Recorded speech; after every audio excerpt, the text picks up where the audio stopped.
बचपन से ही मेरा मन था। हमारे पिताजी गांव में मंदिर के पुजारी थे। हम लोग गांव में पूजा करते थे, तो वहाँ पर हम लोग भगवान की पूजा करते थे और ज़रूरत पड़ने पर हम गांव में भिक्षा मांगने भी जाया करते थे।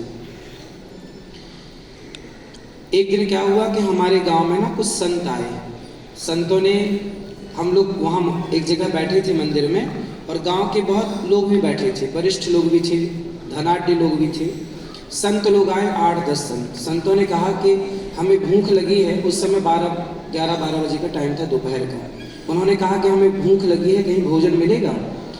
तो उस समय मैं बहुत छोटा था, 13 साल का रहा होऊंगा, 13-14 वर्ष का। तो मैं संतों को पकड़ करके ले आया कि चलो आप हमारे घर चलिए। और संतों को जब हम लाए तो माँ से कहा कि संत आए हैं, भोजन बनाओ, इनको भोजन कराओ। अच्छा, गांव में क्या होता है ना, जल्दी भोजन बन जाता है और जल्दी लोग खा लेते हैं। तो 10-11 बजे तक तो माँ ने हम लोग खा पी के, और बर्तन भी माँ ने साफ कर लिए। माँ ने कहा कि भोजन तो हो गया, आप 10 संत को ले आए बेटा, कहाँ से इनको भोजन कराएं। उस समय हमारे घर में आटा नहीं था भरपूर, तो मैं पड़ोस से आटा मांग के ले आया, मौसी के घर से, गांव में चलता है, उसके घर से आटा ले आए। नमक नहीं है तो नमक भी ले आए। तो मैं आटा मांग के ले आया और मैंने कहा संतों को प्रसाद पवाओ। तो संतों को जब भोजन कराए, जो भी बन पड़ा, खीर, पूड़ी और सब्जी। तो संतों को जब भोजन हम करा रहे थे, तभी मेरे मन में विचार आया कि कभी बड़ा होऊंगा तो मैं संतों के लिए अन्न क्षेत्र चलाऊंगा, जहाँ कोई भी संत आओ तो भरपेट भोजन मिलेगा। ये मेरे बचपन का एक सपना था कि संतों को अन्न क्षेत्र खोलेंगे। आज वही सपना भगवान ने पूरा किया कि गौरी गोपाल में 30 से 40 हजार लोग नित्य प्रसाद पाते हैं निःशुल्क। भैया ने देखा है, भैया ने जब यहाँ से जाकर के हमें कहा तो हमने इनको सब दिखाया। आज वहाँ पर गौरी गोपाल में 290 बेसहारा वृद्ध माएँ और अखंड पूरे भारत की नहीं, पूरी दुनिया की सबसे बड़ी रसोइयों में एक रसोई गौरी गोपाल जी की रसोई है, जो 24 घंटे चलती है, जिसमें 30 से 40 हजार लोग नित्य सामान्य दिनों में भोजन करते हैं। विशेष दिनों में अक्षय तृतीया है, जन्माष्टमी है, राधाष्टमी, इन दिनों में 1-1 लाख लोग नित्य प्रसाद पाते हैं। बहुत अच्छी बात है। लेकिन ये जो घटना हुई मन में रही, आप पूरा भी कर रहे हैं संतों को, लेकिन ये वो लम्हा कौन सा था, वो मोमेंट कौन सा था जिस पल में आपको लगा कि इस तरफ ही जाना है और इसी में आगे बढ़ना है? हमारे बचपन से ना पूजा पाठ की ही, घर में मंदिर था तो पूजा पाठ करते थे, तो उसी समय से मेरा भाव था। एक बार क्या हुआ, हमारे गांव में भागवत की कथा हुई, तो मेरी माँ मेरे को लेके गई, मैं भी वहाँ पर था। तो माँ ने पंडित जी से, जो गुरु जी आए थे भागवत सुनाने, उनसे आशीर्वाद मांगा मेरे लिए। उन्होंने कहा गुरु जी, अन्नू को ऐसा आशीर्वाद दो, मेरा नाम बचपन का अन्नू। उन्होंने कहा बेटे को ऐसा आशीर्वाद दो कि ये भी आपकी तरह भागवत सुनाए। तब मेरे को लगा कि मेरी माँ की इच्छा है कि मैं भागवत सुनाने वाला बनूं, तो मैंने कहा मैं माँ की ही इच्छा पूरी करूंगा कि भागवत सुनाने वाला बनूंगा। वो तब की बातें हैं जब मैं बहुत छोटा था। चलिए, अच्छा है कि माँ की इच्छा पूरी कर रहे हैं। आजकल ये भी देखा जा रहा है कि संतत्व एक पैशन भी हो गया है, प्रोफेशन भी हो गया है, और धर्म और अध्यात्म के प्रसार से ज़्यादा वो अपने आप को पब्लिक में बनाए रखने का, तो इस जो संत आ रहे हैं वो अपनी ब्रांडिंग पर, अपने प्रचार पर ज़्यादा फोकस करते हैं, जबकि उसका मूल जो धर्म और अध्यात्म का प्रसार है वो कहीं पीछे रह जाता है। आपको क्या लगता है? लोग क्या करते हैं, हमें इससे मतलब नहीं। हम जो कर रहे हैं हमें केवल उससे मतलब, और हम जो कर रहे हैं, हमने केवल समाज की सेवा की। आज देखिए मेरी आयु 34 साल है, 34 साल का 34 ईयर। इस साल इस उम्र के लड़के शराब पी करके क्लबों में घूम रहे हैं, बाप से पैसे मांग मांग के गाड़ी खरीद रहे हैं, अपने शौक पूरे कर रहे हैं। 34 साल की उम्र में हमने पढ़ाई भी की, पढ़ करके समाज की सेवा भी की, जितना अच्छी से अच्छा ज्ञान बना दिया, और आज 290 वृद्ध माओं के बेटा बनकर उनके चरण दबाकर उनकी सेवा करने का सौभाग्य मिला। अखंड रसोई के द्वारा सेवा का मौका मिला। 150 बच्चे गौरी गोपाल गुरुकुल में पढ़ते हैं। मैं भी गुरुकुल में पढ़ा, तो मेरे ऊपर ऋण था कि वो ऋण कैसे चुकाया जाए। तो मैंने भी गौरी गोपाल गुरुकुल की स्थापना की, और आज वहाँ निःशुल्क बच्चों का रहना, खाना, पढ़ना, लिखना, गौरी गोपाल गुरुकुल में बच्चे पढ़ते हैं। 400 गौ माता की सेवा होती है, 125 नंदी है हमारे पास, नंदी 125 है। आप आइए सब चीज़ों को देखिए। तो आज मेरी उम्र के लड़के जब मैं देखता हूँ कि पिता के टुकड़ों पे पल रहे हैं और पिता से मांग मांग के अपने शौक पूरे कर रहे हैं, उस उम्र का एक बालक समाज की सेवा में लगा है इस तरह से। यदि आप इस पहलू को देखेंगे तो आपको दोनों चीज़ें दिख जाएंगी। मैं दूसरों के बारे में कभी बात नहीं करता कि लोग क्या कर रहे हैं, मैं क्या कर रहा हूँ, मैं अपने में फोकस करता हूँ। बुरा जो देखन मैं चला, बुरा ना मिलिया कोई, जो दिल खोजा आप ना, हमसे बुरा ना कोई। मैं कभी नहीं कहता कि तुम बुरे हो, मैं हमेशा कहता हूँ कि मैं बुरा हूँ, और मैं कहाँ बुरा हूँ, मैं अपनी बुराई को ठीक करता हूँ, अपने को बेहतर करता हूँ। बहुत अच्छी बात की आपने, बहुत अच्छी दोहे के साथ अपनी बात रखने की कोशिश। मैं इसलिए भी कह रहा था कि मध्य प्रदेश के छतरपुर से एक और संत आते हैं, धीरेन्द्र शास्त्री जी, बागेश्वर धाम के। वो तो कहते हैं कि सारे देश को हिंदू राष्ट्र बना दो, हिंदू राष्ट्र का सपना पूरा करना है। एक हिंदू गांव भी बना रहे हैं जहाँ फ्लैट्स बना दिए, जमीन काट दी है। आपका क्या कहना है, हिंदू राष्ट्र बनाना चाहिए नहीं बनना चाहिए? देखो, लगभग 52 कंट्री, 52 देश इस धरती पर, 52 देश लगभग मुस्लिम देश हैं। यदि 52 देश मुस्लिम हो सकते हैं और उससे हमें कोई ऐतराज़ नहीं है, तो भारत हिंदू राष्ट्र हो जाए, इससे किसी को ऐतराज़ नहीं होना चाहिए। एक ही देश। तो फिर जो 20-22 करोड़ जो मुसलमान यहाँ रहते हैं, उनका क्या करेंगे? जो मुसलमान यहाँ रहते हैं वो तो अब इस देश का हिस्सा हो चुके हैं। भाई, 20% से ज्यादा हिंदू राष्ट्र हो जाने का मतलब ये बिल्कुल नहीं है कि मुसलमान नहीं रहेंगे। मुसलमान थे, हैं और रहें, हमें कोई ऐतराज नहीं। पर इस देश में गाय, हिंदू राष्ट्र होगा तो गाय माता बनेगी। कौन सी माता? राष्ट्र माता। महाराष्ट्र में गाय को राज्य माता का दर्जा दिया है एकनाथ शिंदे जी ने। जब वो मुख्यमंत्री थे तो उन्होंने अपने ही मंच से, जब मैं भागवत करने मुंबई गया तो उन्होंने आकर के, जब मैंने कहा कि गाय को राज्य माता तो बनाओ, तो एकनाथ शिंदे जी ने आकर के घोषणा की कि अब मैं निर्णय लेता हूं, प्रस्ताव पारित किया और बिल्कुल तरीके से कानूनी पहलू को ध्यान में रखते हुए पक्ष को उन्होंने गाय को राज्य माता का दर्जा दिया। यदि गाय को राज्य माता का दर्जा शिंदे जी दे सकते हैं तो राष्ट्र माता का दर्जा हमारे यहाँ क्यों नहीं मिल सकता? ये सब उसी क्रम में है। तो उसके लिए हिंदू राष्ट्र बनाना क्यों जरूरी है? राष्ट्र माता का दर्जा तो वैसे भी मिल सकता, राज्य माता तो को आप बनवा दीजिए गाय को राष्ट्र माता। हम हिंदू हैं। अच्छा, हिंदू राष्ट्र में क्या क्या होगा जरा? हिंदू, देखो, जब हिंदू राष्ट्र होगा तो हिंदू राष्ट्र का मतलब है कि इस देश में हिंदुओं का पक्ष मजबूत होगा। पक्ष मजबूत कैसा? हमारे सामने ही गाय काट दी जाती है, हमारी आस्थाओं के साथ खिलवाड़ होता है, हम अपनी बात कह नहीं पाते। चिल्ला तो स्वामी कृपात्री जी चिल्लाए, उन पर गोलियां चलवाई गई। आप तो पत्रकार हैं, शायद आपके अखबार में उस समय छपा हो, यदि रहा होगा अखबार तो, कि स्वामी श्री बात तो 77 सालों से है, 77 सालों से है। अभी हम 77वां स्थापना दिवस कल 18 अप्रैल को मना रहे हैं। तो फिर अखबार तो 48 में शुरू। आपके उस अखबार में देखिए, जब स्वामी श्री कृपात्री जी पर गोलियां चली तो आपके अखबार में क्या छपा था उस समय, देखिएगा। स्वामी श्री कृपात्री जी, जब इंदिरा गांधी उस समय प्रधानमंत्री थी, तो इंदिरा गांधी जी प्रधानमंत्री का चुनाव था, उसके पहले वो प्रचार के लिए स्वामी कृपात्री जी के पास गई और स्वामी श्री कृपात्री जी से कहा कि आप हमारा समर्थन कीजिए, हम आपके साथ हैं। तो स्वामी जी बोले कि क्या आप गौ हत्या बंद करोगी? उन्होंने कहा कि मैं प्रधानमंत्री बनती पहला साइन करूंगी कि मैं गौ हत्या बंद करूंगी। जब वो प्रधानमंत्री बन गई, स्वामी जी ने उनका सपोर्ट किया। जब वो बन गई, महीना हो गया, 4 महीना हो गए, तब उन्होंने वृंदावन से गौ माता के साथ यात्रा निकाली दिल्ली के लिए।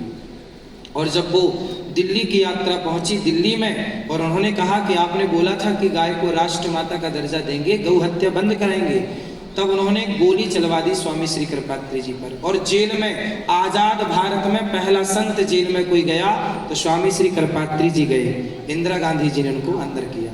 आप इंदिरा गांधी के ज़माने की बात तब कर रहे हैं जब अभी सुबह हमने योगी आदित्यनाथ जी को भी सुना और डबल इंजन की सरकार की वो बात करते हैं, और केंद्र में भी नरेंद्र मोदी जी वाली भाजपा की सरकार है और यहाँ उत्तर प्रदेश में भी योगी जी की सरकार है। और ऐसे में गायों के संरक्षण को लेकर किसी अनिरुद्धाचार्य महाराज जी को इस तरीके से गुहार लगानी पड़े तो फिर बदला क्या है? बदलाव तो बहुत ज़्यादा नहीं हुआ, ठीक कह रहे हैं आप। देखो, हम तो कहते हैं कि मोदी जी 1000 और 500 का नोट बंद कर सकते हैं तो गौ हत्या भी बंद कर सकते हैं। मोदी जी आ जाए आज रात के 8 बजे, कह दें कि भाई अब देश में गौ हत्या नहीं होगी। मोदी जी चाहे तो आज गौ हत्या बंद हो जाए, चाहे तो सब हो, नहीं चाहे तो कुछ ना हो। मोदी जी ने 3 तलाक तो बंद करवा दिया, अब मोदी जी ने वक्फ के कानून में भी बदलाव कर दिया और उसको लेके पूरे देश में बवाल मचाया। सर्वोच्च न्यायालय में गुहार लगी हुई है कि हमारा कानून बदलकर हमें तकलीफ दे रहे हैं। ऐसा बहुत सारे मुस्लिम समाज के लोगों का मानना है। आपका क्या मानना है? भाई जितना मैंने इस पर रिसर्च किया और जितना मैंने अखबारों पे देखा और न्यूज़ों पे देखा, उससे मुझे ये जानकारी मिली कि जो वक्फ बोर्ड है वो केवल ये करने का है कि उस मुसलमान, जो गरीब मुसलमान है, उस गरीब मुसलमान को भी उसका अधिकार मिले, क्योंकि वहाँ पर कोई विकल्प नहीं था। यदि कह दिया गया कि ये ज़मीन आपकी है, जैसे प्रयागराज में कुंभ के क्षेत्र में भी तो वक्फ ने दावा कर दिया कि ये हमारी ही ज़मीन पर कुंभ लगाया जा रहा है, तो गंगा मैया ने कहा भाई इलाज तो करना ही पड़ेगा, तो गंगा मैया ने कर दिया इलाज, ठीक कर दिया। आप मुस्लिम समाज को लेके बहुत तल्ख टिप्पणियों के लिए, बहुत तीखे प्रहारों के लिए भी जाने जाते हैं, तो ये मन में इस तरह की खटास क्यों है? ना ना, हम किसी से नफरत नहीं करते। हम ही वो हैं जो कहते हैं हिंदू मुस्लिम सिख ईसाई हम सब हैं भाई भाई, ईश्वर अल्लाह तेरो नाम सबको सम्मति दे भगवान। हम ही हैं जहाँ मंदिरों से आवाज़ आती है कि ईश्वर अल्लाह तेरो नाम, मस्जिद से तो आज तक आवाज़ नहीं आई कि ईश्वर अल्लाह तेरो नाम सबको सम्मति दे भगवान। तो खटास हमारे मन में नहीं है, खटास उन लोगों के मन में है। इसलिए हमने तो अपने काम बेहतर किए। हमारे मंदिरों से तो गीत चले खूब, हम बचपन में थे यही सुनते आए हैं कि ईश्वर अल्लाह तेरो नाम। तो उसको तो सर्वधर्म संभाव और वसुधैव, सर्वधर्म संभाव, ये बात ही रॉन्ग है, गलत। अच्छा। सर्वधर्म, पहले आप पत्रकार हैं, ये बताइए सर्वधर्म क्या होता है? जितने भी सारे धर्म हैं उनको सर्व- भाव भाई, समान रहे, देखने की दृष्टि प्रश्न समान। ही गलत है आपका। अच्छा, प्रश्न गलत इसलिए है कि सर्वधर्म होता ही नहीं। धर्म एक ही है, सनातन। मुस्लिम धर्म नहीं है, मुस्लिम मजहब है। अच्छा। सिख धर्म नहीं है, सिख पंथ है। तो पंथ को, मजहब को धर्म क्यों कह रहे हैं? मजहब धर्म केवल तो उर्दू केवल है। सनातन है, एक है, तो सर्वधर्म कैसे आ गया? प्रश्न ही गलत है। जहाँ से मैं देख पा रहा हूँ, और मैं शायद आप विद्वान हैं, ज्ञाता हैं, चूंकि मैं भाषा थोड़ी जानता हूँ, भाषा लिखता हूँ, तो मजहब उर्दू में कह रहे हैं, धर्म हिंदी में कह रहे हैं, तो केवल भाषा बदल जाने से धर्म का माना तो नहीं बदल जाना चाहिए। भाषा बदल जाने में मायने तो वही रहते हैं। नहीं नहीं, मायने रहते हैं तो फिर मुसलमान कहें कि ये मेरी धर्म पत्नी है, कहें फिर। धर्म पत्नी का concept तो नहीं है ना उनके इसमें। आप तो कह रहे हैं भाषा बदलने से विचार नहीं बदलते, तो कहे ना वो कि ये धर्म पत्नी है मेरी। ये आप उन संस्कारों पे चले गए ना। आप मुझे बताइए, धर्म और मजहब दो शब्द हैं, दोनों अलग अलग है। जैसे गंगा और गंगा की नहर, नहर और गंगा दोनों एक है कि अलग अलग है? अलग। नहर भी नदी की तरह दिखती है, बड़ी बड़ी नहर, नहर समझते हैं ना, नहर भी नदी की तरह दिखती हैं, पर नदी नहीं है। नदी से निकली हुई एक धारा का नाम नहर है, फिर एक बड़ी नहर से छोटी छोटी नहरें निकली हैं। ऐसे ही एक सनातन धर्म से ये सब बाद में मजहब पंथ निकले हैं। तो आपका मानना यह है कि इस्लाम केवल एक नहर है? इस्लाम 1400 साल पुराना है, और अभी हमारा संवत चालू हुआ 2082, अभी हम 82 में हैं। अभी चैत्र प्रतिपदा गई है। आज चैत्र में प्रतिपदा जो गई, हमारा कौन सा संवत आया? 2082, 82, हम 82 में हैं, 2082। और ये कहाँ है? 1400। 2000 और ईसाई कहाँ है? 2025 में, हम 2000। खैर यूं तो पीछे चले जाएं तो प्रतिपदा वैसे भी वर्ष की शुरुआत का दिन नहीं, वो तो सृष्टि की शुरुआत का दिन है, और सृष्टि की शुरुआत तक भी फिर सनातन ले जाता है। लेकिन अगर सनातन शुरू हुआ पहले से और उसके बाद भी कुछ लोगों ने अपने आचार विचार और व्यवहार के हिसाब से अपना अलग धर्म बना लिया, तो उसमें बुराई क्या है? उनको स्वीकार करने में दिक्कत कहाँ है? भाई फिर आप गलत कह रहे हैं, उन्होंने अपना धर्म, अरे धर्म कोई भटा टमाटर है क्या? बैगन है कि तुम बना लो, सब्जी है क्या? भाई कोई सब्जी है कि तुम भी बना लो बैगन की, हम भी बना लें आलू की। धर्म तो धर्म है, सिस्टम। देखो 52 अक्षर है ना जी, 52 अक्षर जो हैं, माहेश्वर सूत्र हैं, अयोड़ ऋक, ये तो मूल में वही रहेगा ना। 26 अक्षर इंग्लिश के हैं, ए से लेके जेड तक मूल में तो वो 26 ही रहेंगे ना, आप उसमें थोड़ी परिवर्तन कर सकते हैं। तो मूल में तो सनातन ही रहेगा। तो सनातन धर्म के आप अनुयायी हो जाइए। आप फिर कहिए कि यदि आप सनातन को फॉलो करते हैं तो आप फिर राम कृष्ण से नफरत क्यों करते हैं? फिर कहिए कि ईश्वर है राम, उसका नाम है कृष्ण, उनका नाम है। और मान लीजिए सनातन ये भी सिखाता है कि किसी भी रास्ते से जाइए, ईश्वर तो एक ही है, तो कोई दूसरा रास्ता अपना रहा है तो अपनाने दीजिए ना, उसमें क्या। तो हम कहाँ उनका गला पकड़ने जा रहे हैं, वो ही ना गला काट रहे हैं। हम कहाँ गला पकड़ रहे हैं उनका? तुम करो, सब कुछ करो, पर हमारे यहाँ तो घुस घुस के उनने गर्दन काटी। ये वैर भाव, दुश्मनी का भाव आया क्यों? और इस तरह की बातें करेंगे तो कम होगा या बढ़ेगा? अरे भगवान, हमने भेदभाव किया होता तो 17 बार मोहम्मद गौरी को पृथ्वीराज ने छोड़ा, एक बार उसने पकड़ा तो एक मौका नहीं दिया। तुम्हारे अंदर दया थी तो तुम भी मौका देते ना। माँ का दूध पिए थे तो एक मौका तो देते बेचारे को। तुम्हें तो 17 मौका दिया, उसने छोड़ा। पृथ्वीराज चौहान ने मोहम्मद गौरी को पकड़ा और पकड़ के छोड़ दिया। जा, हमारे यहाँ दया धर्म का मूल है, दया किया, जा बेटा जा, ऐश कर। लेकिन उसने पकड़ा, एक मौका दिया, तो दयावान तो हम हैं, 17 मौका देते हैं।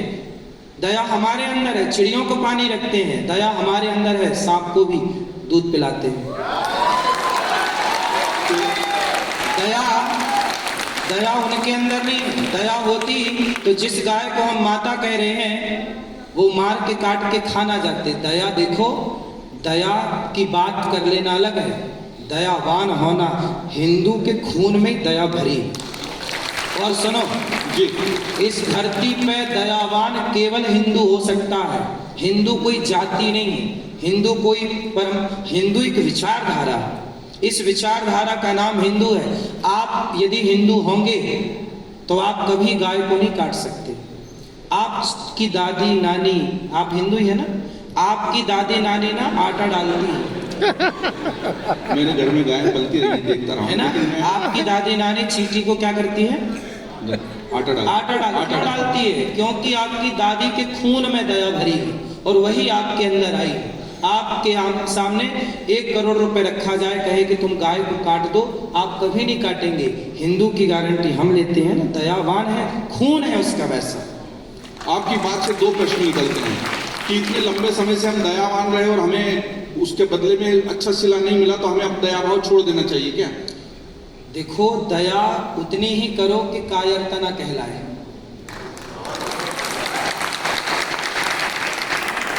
दया होना जरूरी है। मैं कभी पृथ्वीराज चौहान से मिलूंगा कभी तो बात करूंगा। क्यों छोड़ दिया भाई है?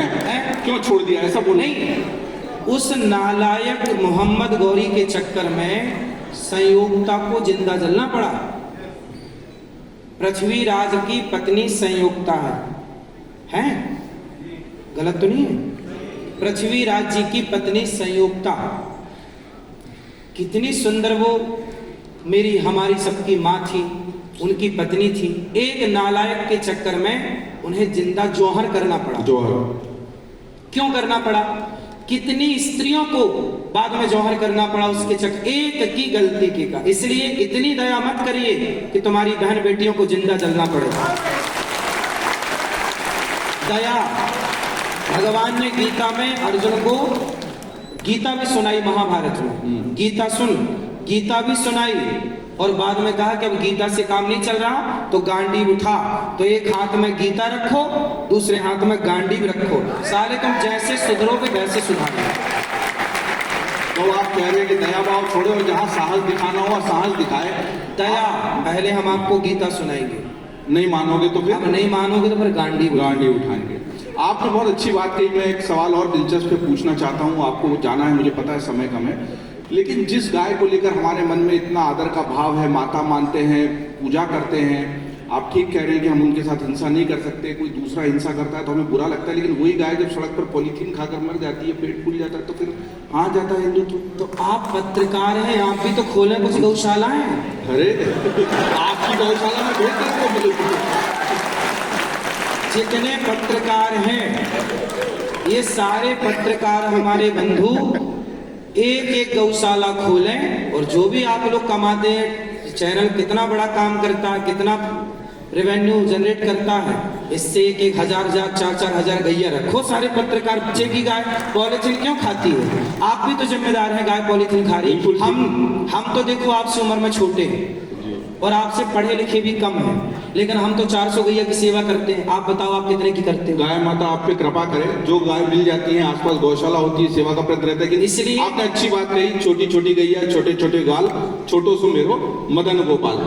अब जब हम यहाँ जिस राज्य में बैठे हैं, लखनऊ में, उत्तर प्रदेश की राजधानी में, यहीं से थोड़ी दूर पर आगरा है और वहाँ से समाजवादी पार्टी के सांसद रामजी लाल जी सुमन, वो तो कहते हैं राणा सांगा, आपने पृथ्वीराज चौहान की बात कही ना, तो वो तो कह रहे हैं कि राणा सांगा हमारे राष्ट्र नायक नहीं है, और राणा सांगा जिन्होंने इब्राहिम लोधी से, बाबर से लड़ाई लड़ी, और उन्हीं के एक और जो दूसरे सपा के नेता हैं वो आजमी साहब मुंबई में बैठ के कहते हैं कि जो औरंगजेब है वो हमारा नायक, औरंगजेब को गलत तरीके से प्रस्तुत किया गया हिंदुस्तान में। तो बोले भेज दो औरंगजेब के साथ अपनी माँ को। सही किया है, तो सही किया है, सही। यदि वो औरंगजेब का पक्ष ले रहे हैं तो बोलो औरंगजेब के वंशज तो पाकिस्तान में जाओ, सब परिवार रहो वहाँ, ऐश करो, मस्त खाएंगे रोटी यहाँ की और बखान करेंगे उन मूर्खों का। ऐसे लोगों को उल्टा लटका के मिर्ची का धुआं देना चाहिए।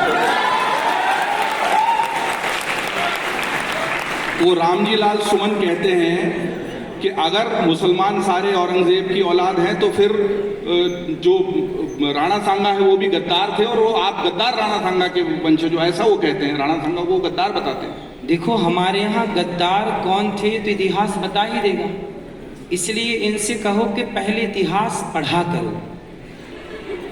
पढ़ते लिखते हैं नहीं, बस बातें करते हैं। तो अब जो पढ़े ही ना बस बातें करे, उससे क्या माथा पच्ची करे। एक और बयान उनका ताज़ा आया है, मैं बताता हूँ, और वो बहुत महत्वपूर्ण मामला है कि हम देख रहे हैं कि अब जो अयोध्या में वो तो राम मंदिर बन गया, पर अभी वाराणसी वाला और ज्ञानवापी वाला मसला अभी बाकी है। मथुरा का भी, आप वहीं से आते हैं, वहाँ का बड़ा मसला भी है। तो वो कहते हैं कि आप अगर हर मंदिर के नीचे, हर मस्जिद के नीचे एक मंदिर ढूंढोगे तो फिर उस मंदिर के नीचे एक बौद्ध मठ भी दिखाई देगा। वो एक इतिहास की तरफ इशारा करते हैं। आप क्या कहना चाहते हैं? इतिहास तो यही कहता है कि मंदिर तोड़ करके मस्जिदें बनाई गई। तो जहाँ जहाँ मंदिर तोड़े गए, जहाँ जहाँ मंदिर तोड़कर मस्जिदें बनाई गई, वहाँ वहाँ अपन फिर मंदिर बना लें, है ना। इसमें आपकी भी सहमति हो और हमारी भी सहमति हो। यही ना भाईचारा है। आप बात कर रहे हैं भाईचारा, तो अब निभाने का मौका है भाईचारा। अब हमारी जमीनें हमें दे दो, निभाओ भाईचारा। सही है, हम ही ठेका लें भाईचारा का। तुम ना करोगे कुछ, तुम केवल तोड़ोगे। देखिए, इतिहास से बदला नहीं लिया जा सकता, इतिहास से सबक लिया जा सकता। हम इतिहास से बदला लेने जाएंगे तो मोहन भागवत जी भी कहते हैं कि हर मस्जिद के नीचे मंदिर ढूंढना ठीक नहीं है। मोहन भागवत जी आरएसएस के प्रमुख हैं, वो खुद कह रहे हैं, लेकिन आप लोग तो कह रहे हैं कि नहीं, सारे जो मस्जिद है उनको तोड़ के फिर से मंदिर। भाई हम बात मथुरा की कर रहे हैं, मथुरा में देखना चाहिए मंदिर की नहीं, ये बताओ। नहीं, आप तो सारे जगह की बताओ महाराज। अभी तो मथुरा की एक साधे सब सधे, सब साधे सब जाए। एक एक सी करो बात। पहले मथुरा पकड़ो, मथुरा बनाओ, फिर आगे चलेंगे, है ना। एक एक से बात करें। अभी पहले मथुरा मुद्दा है। मथुरा में भगवान कृष्ण का पावन मंदिर बनना चाहिए, जैसे रामलला का बना, ऐसे भगवान श्री कृष्ण का। और यहाँ से हम शुरुआत करें। तो एक दो सवाल मैं ले चुका हूँ जो सोशल मीडिया पर हमने पोस्ट किया था, आपके लिए वो आए थे। अभी जो यहाँ लोग बैठे हैं वो सोच लें कि महाराज जी से आप क्या सवाल पूछना चाहते हैं। ऐसा ही एक सवाल जो मेरे पास किसी ने व्हाट्सएप पर मंच पे आने के ठीक पहले भेजा था, वो ये था कि जो आचार्य होते हैं, संत होते हैं, धर्म और अध्यात्म की बात करते हैं, उनकी एक गरिमा होती है, उनका एक अनुशासन होता है। एक तरफ तो आप भागवत कथा करते हैं, गरिमा में बातें करते हैं, धर्म की बात करते हैं, दूसरी तरफ आप एयरपोर्ट पर फिसलपट्टी करते हुए या इस तरह के उन हरकतों से अपने मीम्स बनाए और रील्स बनाते हुए भी नजर आते हैं। तो फिर ये दोनों हम नहीं बनाते। अभी हम आपसे बात कर रहे हैं ना, इन्हीं बातों बहुत सारी मीम्स बन जाएंगी, कल आप देख लेंगे। हम तो केवल मुद्दे की बात करते हैं। मुद्दे की बात को काट झांट करके लोग अपने अपने तरीके से प्रस्तुत करते हैं, जिससे जो अच्छा लगता है वो करता है। हम तो केवल बात करते हैं मुद्दे की, और मुद्दे की बात करते करते हम बिल्कुल वही बात करते हैं जो बिल्कुल उचित है। इसलिए उचित बात करना अच्छा है। हम एक बात और आपसे कहना चाहेंगे, आपने वो सवाल ही नहीं पूछा जो पूछना चाहिए। मैं आपको एक सवाल देता हूँ, जी, फिर आप वो मेरे से पूछिए। जी। और ये सवाल जी सारे पत्रकारों को पूछना चाहिए। पता नहीं पत्रकार लोग क्या सवाल पूछते रहते हैं। आपसे पूछेंगे, चलिए बताइए। सवाल अवाल भी हम लोगों से पूछ लिया करिए, क्या पूछना। जरूर पूछिए, आप बताइए। पत्रकारों को सबसे पहले ये सवाल करना चाहिए कि कानून जो है वो अंधा क्यों है, आंख वाला क्यों नहीं है। अब तो पट्टी उतर गई वैसे हैं? अब तो पट्टी उतर गई। उतर गई? हाँ, नए भारतीय जो न्याय संहिता हो गई ना, हाँ, तो इंडियन पीनल कोड अब नहीं रहा, अब वो भारतीय न्याय संहिता हो गई और उसमें पट्टी उतारने का भी जो न्याय की देवी पर पट्टी बंधी है ना, वो पट्टी भी उतर रही है। यदि उतर गई तो फिर बढ़िया बात है। पर मेरा सवाल यही है कि हम ये मानते हैं कि अंधे तो धृतराष्ट्र थे और धृतराष्ट्र का कानून अंधा कानून था। जब हम सब आंख वाले हैं तो आंख वाले लोगों के बीच में अंधा कानून क्या कर रहा है, उसकी पट्टी उतरनी चाहिए और कानून भी हमारा आंख वाला ही होना चाहिए। ये मुद्दे हैं विशेष जिन पर चर्चा होनी चाहिए। आपने बताया, इसके लिए धन्यवाद। हमें पता आज चला कि चलो पट्टी तो उतरी। हाँ, तो मैं ऑडियंस के क्वेश्चंस पे आऊँ। आप सभी से सवाल लूँ, मुझे मालूम है आप बहुत सवाल महाराज जी से पूछना चाहते हैं, पर आपने कहा मुद्दे की बात होनी चाहिए। मुद्दे की बात तो इन्होंने ये कह दी कि जो उल्टा काम करे उसे उल्टा लटका कर मिर्ची की धुनी लगा दो, और साथ ही में आपने कानून की भी बात कही। जब ऐसे ही हम मिर्ची की धुनी लगाकर न्याय देने लगेंगे तो फिर अदालतों का और कानून का क्या होगा महाराज जी? तो मिर्ची की धुनी देखो, पहले हमारे यहाँ का न्याय कैसा था। आपने रामायण पढ़ी है? थोड़ी बहुत पढ़ी है, आपके जितने तो उसमें मैंने- राम जी न्याय करते हैं। पहले हमारे देश में क्या था, चोरी करने वालों के हाथ काट लिए जाते थे, हाँ या ना? वो तो आदिम युग का कानून था ना। क्यों गलत था वो? देखिए अब तो आज सही है ना? क्या आपका मोबाइल लेके अदालत पता भी नहीं है ना कि इसने किया भी है, कि अब तो अदालत है, न्याय है, कानून है, प्रक्रिया है। नहीं, हम क्या कह रहे हैं कि आज भी न्याय क्या करे, न्याय पर कानून ही करे। हाँ। जज ही ये कहे कि भाई इसने चोरी की है तो इसके हाथ काट लिए जाए, क्यों नहीं कह सकते? बलात्कार किया है तो आप पत्रकारों की आवाज उठाना चाहिए कि बलात्कारी को कमरे के भीतर नहीं, चौराहे पर फांसी देना चाहिए, कैमरे के सामने फांसी देना चाहिए। इससे क्या होगा कि समाज में एक डर पैदा होगा इस बात का कि मुझे बलात्कार नहीं करना वरना ये मेरे साथ भी होगा। फिर ये बहन बेटियां रात को भी सुरक्षित आएंगी जाएंगी, कोई दिक्कत नहीं। अब आप देखो, बलात्कार करने वाला 10 साल तो लग जाते हैं फांसी की सजा सुनाने में जी। और जब फांसी की सजा होती भी है तो वो फांसी होती है कि नहीं, जंगल में मोर नाचा किसने देखा। एक बार चौराहे पर फांसी दो। आप बताइए कि बलात्कारियों को चौराहे पर फांसी देना सही है कि गलत है? देखो, जनता जनार्दन है। अगर जनता के माध्यम से ही न्याय होगा तो शायद अदालतें बंद। पर मैं इस विषय में फिलहाल लंबा नहीं जाऊंगा, आपको भी जाना है और सवालों की सिलसिले को मैं नहीं रोकना चाहूंगा। हाँ जी, पीछे माइक पहुंचा दे प्लीज, जो व्यवस्था कर रहे हैं हमारी इवेंट्स टीम के साथी। आपका नाम बताइए और केवल सवाल पूछिएगा, प्रवचन देने के लिए तो महाराज जी काफी हैं, आप केवल सवाल पर रहिए। थोड़ा सा सिस्टम साउंड चालू है, तेज करवा दीजिए। सिस्टम यहाँ मॉनिटर स्टेज का थोड़ा सा तेज कर दे प्लीज, कंसोल से पीसीआर। Thank you. हाँ जी। हेलो महाराज जी, पहले तो आपको शत नमन जी। और आप जो कार्य कर रहे हैं उसके लिए मेरी उम्र आपको लग जाए, बस मैं ये चाहता हूँ। और एक किताब है महाराणा जो कि रत्नू जी ने लिखी है, उसमें जेम्स टॉड एक हिस्टोरियन है, उन्होंने एक बात कही कि यदि इस विश्व में राजपूताना यानी कि जो मेवाड़ राजवंश ना होता, उसी मेवाड़ राजवंश की बात कर रहा हूं जिसके महाराणा सांगा भी वंशज रहे हैं, तो ये पूरा विश्व आज मुस्लिम होता, क्योंकि अरब की शक्ति और भारत की संपदा यदि एक हो जाती तो आज पूरा का पूरा विश्व।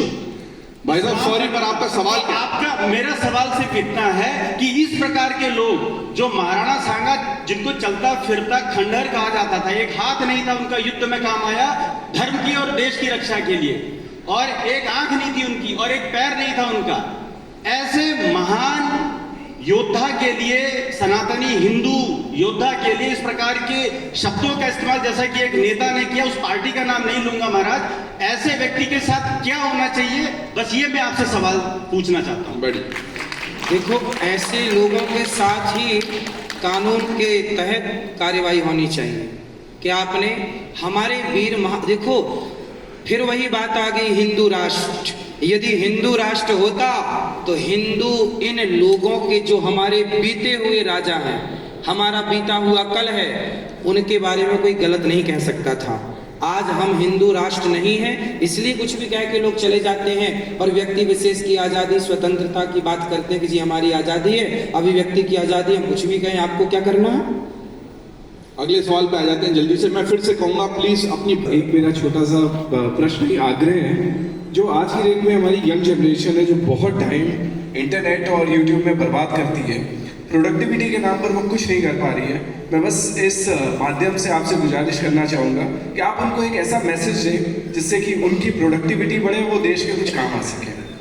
सबसे पहले तो हमारे युवाओं के साथ ना गलती क्या हुई, उनके माँ बाप ने उनके दिमाग में कचरा घुसा दिया कि बेटा तुम्हें बड़ा होकर के नौकरी करनी है। सबसे पहले तो बच्चों के दिमाग से ये कचरा निकालो कि नौकर बनना है, नौकरी करनी है। मेरा मानना है कि हर बच्चे को बचपन से पढ़ाई इसलिए करनी है कि मुझे नौकरी लेना नहीं, मुझे नौकरियां देना है। यदि हम देने के लिए काम करेंगे तो फिर देने के लिए काम करेंगे तो लेने वाले तो जरूरत पड़ने पर बन ही जाएंगे, लेकिन यदि हम देने के लिए काम करेंगे तो हम ज़्यादा बेहतर कर पाएंगे, ज़्यादा बेहतर सोच पाएंगे। तो आजकल बच्चों को माँ बाप क्या सिखाते हैं, बेटा पढ़ो, अच्छे नंबर लाना है, नौकरी करनी है, नौकरी करनी है। नौकर क्यों बनना है? सबसे पहले बच्चों को ये कहा जाए कि बेटा नौकर नहीं, मालिक बनो, मालिक बनना है। तो मालिक बनने की दिशा में आगे चलें और बच्चे वही देखें, वही पढ़ें जो उनके लिए बेहतर है। एक दो सवाल और लेंगे जल्दी जी। गुरु आप सब पूरे हिंदुस्तान के जितने धर्मगुरु हैं सब मिलते हैं। मैं अगर कंपैरिजन करूं मुस्लिम समाज से, वहाँ पे मदरसे चल रहे हैं, वहाँ पे उनको धार्मिक शिक्षा दी जाती है। आज हमारे जितने भी कॉन्वेंट स्कूल हैं वहाँ से संस्कृत पढ़ाना गायब हो गया, जिसकी वजह से लोग, जो नई पीढ़ी आ रही है बच्चों की हमारे, वो ना रामायण ढंग से पढ़ पाते हैं, ना गीता को सही से पढ़ पाते हैं। क्या धर्म संसद में इस पे बात नहीं होती है? तो अपना तो गौरी गोपाल गुरुकुल अभी है, 150 बच्चे ऑलरेडी ये 2 साल से पढ़ ही रहे हैं। हम तो पढ़ा ही रहे हैं बच्चों को गीता, व्याकरण, वेद, उपनिषद, ये सब कुछ गौरी गोपाल गुरुकुल में पढ़ाया जाता है। आपने बात ठीक कही।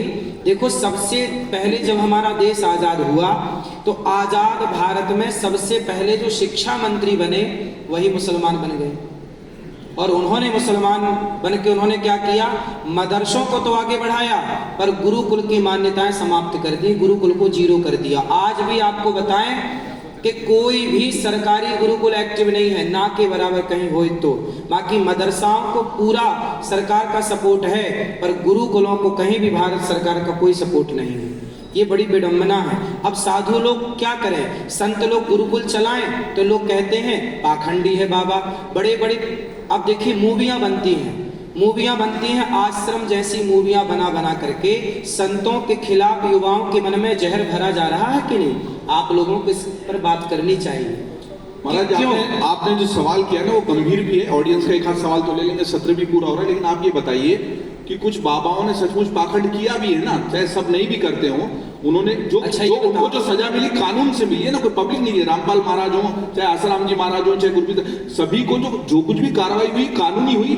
उन्होंने जो भी हरकतें की, गलत हरकतें की, वो मौलवी करे या महाराज करे, कानून तो बराबर है। तभी वो जो पट्टी बनी थी वो इसलिए बनी थी, हम नहीं देखेंगे कि मौलवी कर रहा है कि महाराज कर रहा है ना। वो पट्टी का कॉन्सेप्ट ये प्रश्न नहीं था। प्रश्न आप अलग, आप बताइए, महाराजों ने गलत किया ना, बताओ। जो गलत किया उसे दंड बिल्कुल मिलना चाहिए। हाँ। परंतु ये बताइए कि आज बॉलीवुड के द्वारा गुटखा बेचा जा रहा है, क्या ये सही है? आज बॉलीवुड के द्वारा शराब का प्रचार किया जा रहा है, क्या ये सही है? आज बॉलीवुड के द्वारा खुलेआम जुए का प्रचार, जंगली रमी का प्रचार किया जा रहा है, क्या ये सही है? यदि ये गलत है तो इस गलत को गलत क्यों नहीं कहा जा रहा है?